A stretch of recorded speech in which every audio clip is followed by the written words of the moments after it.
우리 사도신경으로 신앙 고백하심으로 1월 29일 목요일 새벽 기도회를 시작하도록 하겠습니다. 전능하사 천지를 만드신 하나님 아버지를 내가 믿사오며 그 외아들 우리 주 예수 그리스도를 믿사오니 이는 성령으로 잉태하사 동정녀 마리아에게 나시고 본디오 빌라도에게 고난을 받으사 십자가에 못 박혀 죽으시고 장사한 지 사흘 만에 죽은 자 가운데서 다시 살아나시며 하늘에 오르사 전능하신 하나님 우편에 앉아 계시다가 저리로서 산 자와 죽은 자를 심판하러 오시리라. 성령을 믿사오며 거룩한 공회와 성도가 서로 교통하는 것과 죄를 사하여 주시는 것과 몸이 다시 사는 것과 영원히 사는 것을 믿사옵나이다. 아멘. 우리 찬송가 212장 겸손히 주를 섬길 때 우리 같이 찬송하도록 하겠습니다. 찬송가 212장, 이전 통일 찬송가는 347장 찬송입니다.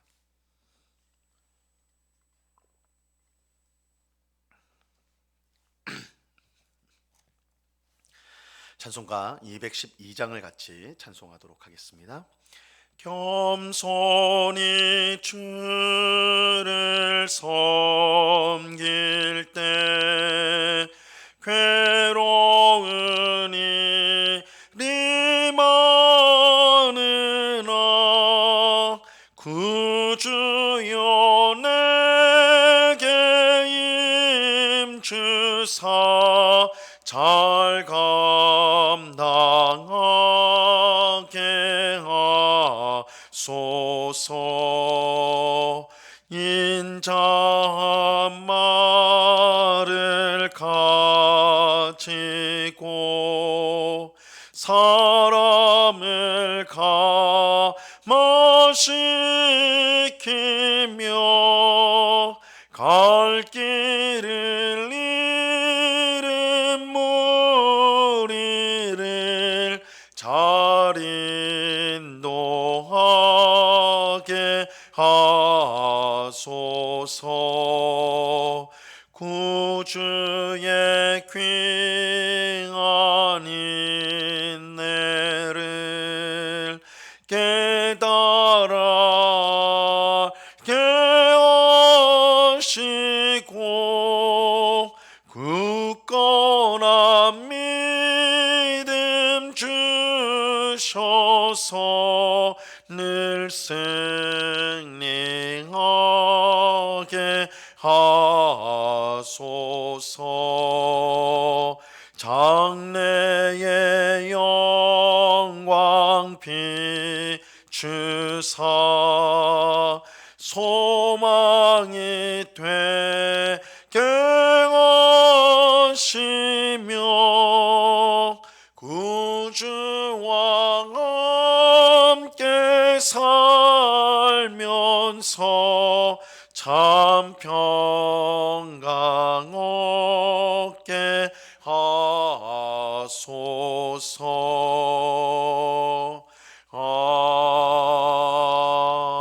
아멘. 기도하겠습니다. 참 좋으신 아버지 하나님, 감사합니다. 추운 계절 시간, 추운 새벽이지만 주께서 우리를 사랑하여 주셔서 우리를 단잠에서 깨워 주시고 이렇게 기도의 자리로 불러 주시니 감사합니다. 우리의 참 만족과 기쁨이 되신 주님, 우리의 모든 염려와 근심을 다 주께 맡기게 하옵시고 우리 마음 가운데 있는 슬픔과 또한 두려움도 다 주께 맡겨서 선한 목자 되신 주께서 우리의 평생을 복되게 인도하실 줄로 믿고 주어진 하루를 하나님을 바라보며 의지하며 살아가는 저희 모두가 되게 하여 주시옵소서. 우리는 때로는 삶의 큰 어려움과 문제 앞에서 어찌할지 몰라서 그렇게 두려워할 때가 있습니다. 그러나 그 문제의 너머에 살아계신 하나님께서 계시며 우리의 모든 문제를 통하여 오히려 우리를 복되게 하시고 또한 선한 길로 하나님께서 이끌어 주시나이다. 이러한 것들을 우리가 꼭 기억하고 또한 확신하여서 삶의 어떤 어려움 속에서도 낙심하거나 절망하지 않고 하나님 때문에 새 힘을 얻고 하나님 때문에 살 소망을 가지고 힘있게 우리의 삶을 살아가는 주의 백성들이 다 되도록 주님 주장해 주시옵소서.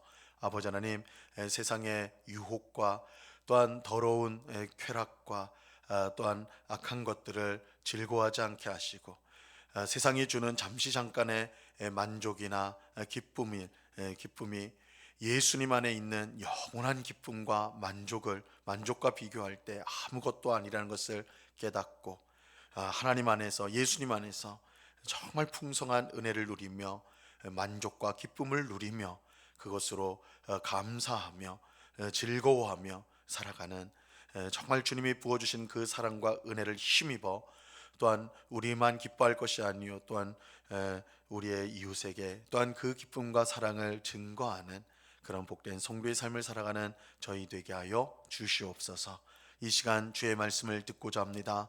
성령 하나님께서 밝히 조명하여 주셔서 말씀의 뜻을 잘 깨닫게 하옵시고 오늘도 이 말씀을 붙들며 믿음으로 살아가는 저희 모두가 되게 하여 주시옵소서. 언제나 우리와 함께 하시는 주님께 감사와 찬송을 올려드리며 예수 그리스도 이름으로 기도드리옵나이다. 아멘. 우리 하나님 말씀을 다 같이 봅니다. 레위기 19장 13절에서 16절까지의 말씀을 우리가 다 같이 보도록 하겠습니다. 구약 성경 레위기 19장 13절에서 16절까지의 말씀입니다.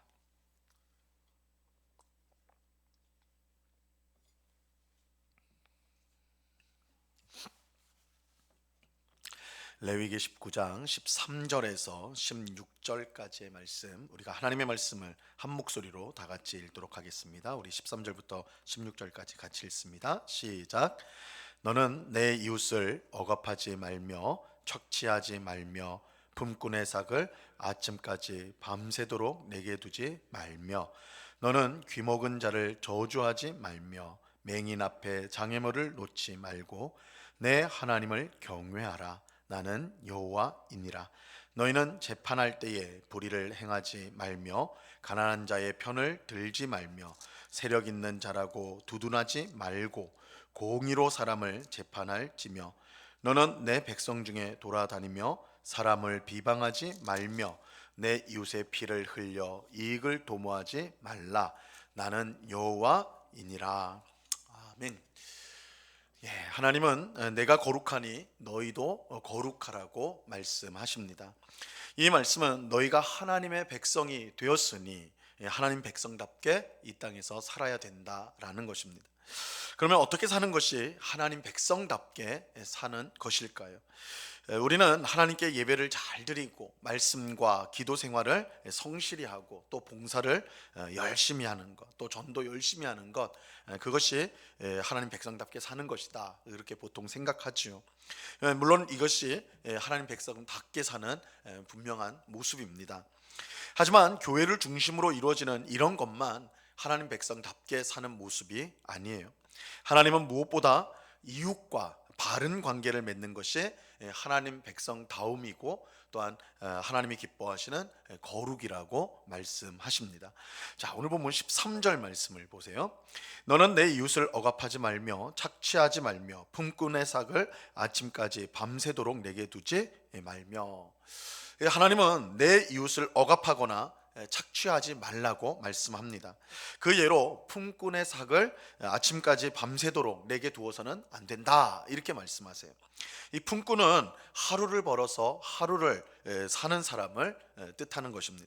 이런 사람에게 일당을 바로 주지 않고 그날 일한 것을, 그 삭을, 그 일당을 바로 주지 않는다면, 주지 않고 미룬다면 그 사람의 생존이 위협을 받게 됩니다. 근데 우리는 이웃을 억압하고 착취하지 말라는 이 말씀을 우리와 상관없는 어떤 특별한 사람들에게만 주신 말씀으로 생각해서는 안 돼요. 돈이 많거나 권력이 큰 사람들만 이웃을 억압하고 착취하는 것이 아닙니다. 직원에게 터무니없이 값싼 임금을 주고 자기 주머니만 채우는 악덕 기업의 사장만 그런 이웃을 억압하는 그런 일을 하는 게 아니에요. 이 말씀은 우리 모두에게 해당될 수 있는 말씀입니다. 우리 자신의 욕심이나 탐욕 때문에 다른 사람을 희생시킨다면 이 말씀에 해당하는 것입니다. 가령 아이를 명문대에 보내기 위해서 자기 자녀를 닥달하는 그런 부모가 있죠. 아주 무리하게 공부를 강요하고 힘들게 공부를 시키는 경우가 있어요. 이 부모는 아이의 성공을 위해서 그렇게 하는 것이라고 말하지만 내가 좋다고 그런 것이 아니라 아이의 미래를 위해서 내가 그렇게 하는 것이다 이렇게 말하겠지만, 실제로는 아이를 통해 자신들의 욕심을 채우고자 하는 것입니다. 이런 경우 그 부모는 가장 가까운 이웃인 자신의 자녀를 억압하고 착취하는 일이 되는 것입니다. 나의 만족을 위해 다른 사람의 희생을 요구하는 것을 하나님은 결코 기뻐하지 않습니다. 오히려 하나님은 자신의 형편보다 다른 사람의 형편을 먼저 생각해야 된다라고 우리에게 말씀하십니다. 우리 옛말에 역지사지라는 말이 있죠. 그래서 자신의 형편만 생각하지 말고 상대방의 형편을 생각하라는 것입니다. 이처럼 상대방의 입장에 서서 그들을 돕는 것, 그것이 하나님 백성의 마땅한 모습인 것입니다. 이것은 우리보다 못한 처지에 있는 사람들에게는 더욱더 그러합니다. 14절 말씀을 보세요. 오늘 보면 14절. 너는 귀먹은 자를 저주하지 말며 맹인 앞에 장애물을 놓지 말고 내 하나님을 경외하라. 나는 여호와이니라. 이 상대방의 약점과 장애를 악용해서는 안 된다는 말씀입니다. 세상 사람들은 더 높은 자리로 가려면 다른 사람을 밟고 올라서야 된다. 어쩔 수 없이 그래야 된다. 경쟁에서 이겨야만 한다. 그렇게 생각을 하고 말하죠. 그래서 다른 사람의 약점과 장애를 악용합니다. 하지만 이것은 하나님께서 결코 기뻐하시는 일이 아닙니다. 왜냐하면 약점과 장애를 가진 사람이 하나님께 속한 사람이기 때문입니다. 그래서 약점과 장애를 가진 사람을 함부로 대하는 것은 하나님을 함부로 대하는 일이 됩니다. 이런 사람은 하나님의 심판을 피할 수 없습니다. 그래서 하나님은 약점과 장애를 가진 사람을 함부로 대하면 안 된다고 말씀하면서 내 하나님을 경외하라 이렇게 말씀하세요. 모든 사람을 대할 때 하나님을 대하듯 하라는 뜻입니다. 하나님은 이처럼 이웃을, 특별히 어려운 처지에 있는 이웃을 잘 보살필 것을 말씀하시고 이것이 하나님 백성의 거룩이라고 가르칩니다. 하지만 어려운 처지에 있는 이웃을 잘 보살핀다고 할 때 그것이 그들의 잘못을 눈감아줘야 된다라는 뜻은 결코 아닙니다. 15절 말씀을 보세요. 15절. 너희는 재판할 때에 불의를 행하지 말며 가난한 자의 편을 들지 말며 세력 있는 자라고 두둔하지 말고 공의로 사람을 재판할지며. 어떤 일 때문에 재판이 열렸을 때 그 재판은 반드시 공의로워야 돼. 정의로워야 합니다. 가난한 사람, 어려운 사람이라고 해서 일방적으로 편을 들어서도 안 되고, 또 세력이 있는 사람, 힘이 있는 사람이라고 해서 편을 들어서도 안 됩니다. 성과 악이 아닌 사람을 따라 사람의 얼굴을 보고 판결을 내리는 것, 이것을 하나님은 미워하십니다. 하나님은 모든 재판의 최종적인 재판장이 되십니다. 하나님은 사람의 얼굴을 보고 판결을 내리지 않습니다. 사람의 얼굴을 보고 내리는 판결은 성과 악을 섞어버리는 일이 되고 결국 이 사회를 혼란스럽게 만들게 됩니다. 이것은 공의로 세상을 다스리는 하나님을 거스르는 일이 되는 것이죠. 또 하나님은 돌아다니며 사람을 비방하는 일을 금지하고 계십니다. 16절 말씀을 보세요. 너는 내 백성 중에 돌아다니며 사람을 비방하지 말며 내 이웃의 피를 흘려 이익을 도모하지 말라. 나는 여호와이니라. 신문이나 뉴스나 인터넷이 발달하지 않았던 고대 사회에서는 이 사람들을 찾아다니면서 소문을 퍼뜨리고 그래서 여론을 만들었습니다. 이것이 옳은 사실에 관한 것이면 문제가 안 되겠지만 명백히 옳은 것, 옳은 얘기를 사람들을 돌아가면서 말하는 것, 그것은 문제가 안 되겠죠. 진실한 일이라면. 하지만 다른 사람을 허위로 비방하기 위한 것이라면 심각한 문제가 아닐 수 없습니다. 진실이 무엇인지 모른 채 소문만으로 한 사람의 인생을 완전히 망가뜨릴 수도 있습니다. 그래서 하나님은 사람들을 찾아다니며 비방하는 일을 엄격하게 금지하세요. 이것은 오늘 우리에게도 적용이 되는데요. 우리도 사실이 확인되지 않은 채 전에 들은 내용을 다른 사람에게 전달할 때가 참으로 많습니다. 이 소문이 소문을 낳고 결국 진실이 무엇인지도 모른 채 억울한 희생자가 발생하는 경우가 적지 않게 일어납니다. 요즘에 이제 가짜 뉴스 문제가 이제 사회적으로 심각하지요. 사실이 확인되지 않은 채 사실이 확인되지 않은 그런 뉴스가 유튜브나 뭐 카카오톡이나 이런 것들을 통해 순식간에 많은 사람들에게 퍼져갑니다. 이런 뉴스를 전달받은 우리도 별 생각 없이 그랬더라, 그렇게 내가 보았다, 들었다 이렇게 말하면서 다른 사람에게 전파하죠. 그런데 나중에 알고 보면 사실이 아닌 가짜로 그것이 판명날 때가 있습니다. 이런 경우 별 생각 없이 전달한 우리에게 책임이 없다라고 말할 수가 없습니다. 물론 모든 사실을 다 확인해야만 우리가 비로소 말할 수 있다라고 말하는 것, 그거는 사실은 불가능한 일이겠죠. 그럼에도 하나님의 백성인 우리들은 진실을 무엇보다 중요하게 여겨야 합니다. 이 남이 한 거짓말을 옮기는 것 또한 거짓말하는 것과 다르지 않다라는 것을 알아야 합니다. 이러한 것들을 우리가 이제 심각하게 생각을 해야 되죠. 특히 어떤 사람에 대한 평판에 관한 이야기라면 우리는 더욱더 조심해서 말해야 하는 것입니다. 우리가 무심코 전한 말 한마디로 씻을 수 없는 상처를 줄 수 있다는 것을 기억해야 합니다. 오늘 우리에게 주신 말씀을 우리 모두는 마음에 잘 새길 수 있기를 바랍니다. 하나님이 원하시는 거룩은 단지 교회 생활만이 아니라 우리의 모든 생활, 우리의 일상의 삶을 포함합니다. 특히 이웃과 올바른 관계를 맺는 것이 거룩이라는 사실을 우리는 알아야 합니다. 그러므로 우리는 우리의 이익과 욕심을 위해 다른 사람을 억압하거나 착취해서는 안 됩니다. 장애와 약점을 가진 사람을 함부로 대해서는 안 되고 오히려 더 주의 깊게 돕고 살펴야 합니다. 하지만 연약한 사람을 돕는다고 일방적으로 그들이 잘못했는데도 편을 들어주라는 것은 아닙니다.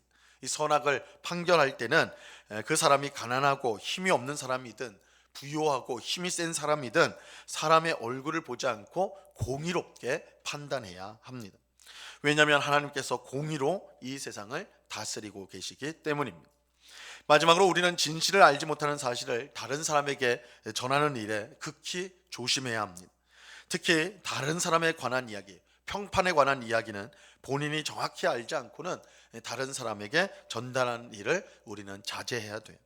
사람의 말이 사람을 살릴 수도 있고 우리의 말이 사람을 살릴 수도 있고 사람을 죽일 수도 있다는 것을 분명히 기억해야 하는 것입니다. 오늘 주신 말씀을 우리의 마음속에 잘 새겨서 우리 모두가 하나님 백성답게 거룩한 삶을 살아가는 그런 우리 모두가 될 수 있기를 바랍니다. 이 은혜가 새벽에 기도하는 우리 모두에게 충만히 임하기를 우리 주님의 이름으로 간절히 축원합니다. 기도하겠습니다. 하나님 아버지 감사합니다. 하나님이 우리에게 원하시는 거룩은 우리 이웃과 바른 관계를 가지는 것, 그것이 또한 하나님 백성다움이고 거룩이라고 오늘 말씀하십니다. 약한 자 또한 가난한 자, 우리 처지보다 못한 사람들, 우리 그 이웃들을 돌보고 보살피고 돕는 것, 그것 하나님이 기뻐하시는 거룩의 모습입니다. 우리가 이것을 꼭 기억하고 우리가 경쟁이 심한 이 사회를 살아가지만 경쟁에서 도태되고 힘들어하고 어려워하는 이웃들을 우리가 돌아볼 줄 알고 그들을 위해 기도하고 또한 필요를 채워주는 그런 모습을 통해 우리가 하나님 백성다움을 드러낼 수 있도록 우리를 사용하여 주시옵소서. 그러나 가난한 자라고 해서 무조건 편을 들고 혹은 힘이 세다 하여 무조건 편을 들지 않고 언제나 어떤 일에 공의로서 판단을 하는 저희들 되게 하여 주옵소서. 하나님이 공의로 세상을 다스리기 때문에 우리 또한 정의로워야 됨을 알고 모든 사안에 우리가 정의로울 수 있도록 공의로울 수 있도록 저희들을 이끌어 주시옵소서. 아버지 하나님, 또한 오늘날 우리가 잘 알지도 못하면서 다른 사람의 평판, 다른 사람의 약점, 다른 사람의 흉을 이렇게 우리가 쉽게 말하고 전하고 있지는 않은지 주님, 우리 입술에 파수꾼을 세워 주셔서 악하고 더럽고 또한 정직하지 않고 진실하지 않은 말은 우리 입술에서 나가지 않게 하여 주옵시고, 언제나 우리 입술에서 진실과 또한 위로와 격려와 사랑과 용서의 말이 우리 입을 통하여 전해짐으로 다른 사람을 살리고 이웃을 세우는 그런 삶을 살아가는 우리 모두가 되게 하여 주시옵소서. 이웃을 사랑하고 섬기는 것이야말로 우리가 가져야 마땅한 거룩의 모습이란 걸 기억하고, 하나님은 그런 우리에게 귀한 상을 주신다라고 말씀하시오니 그 상을 바라보며 오늘도 이웃 사랑하기를 힘쓰는 저희 모두가 되게 하여 주시옵소서. 아버지 하나님, 이 시간에 또한 간절히 기도하옵기는 우리 해외에서 복음을 전하고 있는 우리 귀한 선교사들을 위해서 기도합니다. 특별히 우리 베트남에서 복음을 전하고 있는 우리 파송 선교사를 주님께서 기억하여 주셔서 날마다 주님의 복음을 전하고, 또한 그곳의 사람들을 만나고 접촉하며, 또한 저들을 주님 앞으로 인도하고 교회로 인도하는 일을 할 때에 주님이 주시는 능력과 힘으로 이 모든 일들을 잘 감당할 수 있도록 주장하여 주시옵소서. 외롭고 때로는 너무 힘들 때도 있을 텐데, 그럴 때마다 주님을 바라보게 하시고 고국에서 기도하는 성도들을 기억함으로 힘을 내어서 맡겨진 사역을 잘 감당하는 우리 선교사가 될 수 있도록 주장해 주옵소서. 우리 교회가 후원하는 많은 선교사님들이 있습니다. 세계 각처에서 복음을 전하고 있는데 주님께서 힘있게 붙들어 주셔서 귀한 선교의 열매를 맺게 하시고, 우리 응곡교회와 성도는 이러한 선교사님들을 위해서 항상 기도에 깨어 있고 저들을 돕는 일에 깨어 있어서 주님이 기뻐하시는 선교에 앞장서는 주의 백성들이 다 되도록 주장해 주시옵소서. 아버지 하나님, 특별히 오늘 우리 중고등부 우리 귀한 자녀들이 수련회를 갑니다. 겨울 수련회를 가집니다. 오늘부터 토요일까지 진행되는 수련회 가운데 하나님의 귀하신 은혜가 충만히 임하게 하시고, 우리 청소년들이 정말 수련회의 말씀과 기도와 예배를 통해 하나님을 만나게 하옵시고, 또한 예수님 안에서 참된 교제를 통하여서 이 교회 안에서 믿음의 형제자매를 만나서 또한 교제하는 것이 얼마나 기쁘고 행복한 일인지를 경험할 수 있는 귀한 수련회 되게 하여 주옵소서. 오고 가는 길 안전하게 지켜주시고 하나님의 풍성한 은혜로 끝까지 함께해 주시옵소서. 아버지 하나님, 이 시간에 여러 가지 기도의 제목으로 기도하는 저희들 불쌍히 여기시고 우리의 기도를 받으시고 하나님께서 귀한 응답을 허락하여 주사 날마다 주님 앞에 감사하며 살아가는 저희 모두 되게 하여 주시옵소서. 언제나 우리에게 선을 베푸시는 주님 앞에 감사를 찬송을 올려드리오며 예수 그리스도 이름으로 기도드리옵나이다. 아멘. 하늘에 계신 우리 아버지여, 그는 이름이 거룩히 여김을 받으시오며 나라의 마옵시며 뜻이 하늘에서 이룬 것 같이 땅에서도 이루어지이다. 오늘날 우리에게 일용할 양식을 주옵시고, 우리가 우리에게 죄 지은 자를 사하여 준 것 같이 우리 죄를 사하여 주옵시고, 우리를 시험에 들게 하지 마옵시고 다만 악에서 구하옵소서. 대개 나라와 권세와 영광이 아버지께 영원히 있사옵나이다. 아멘.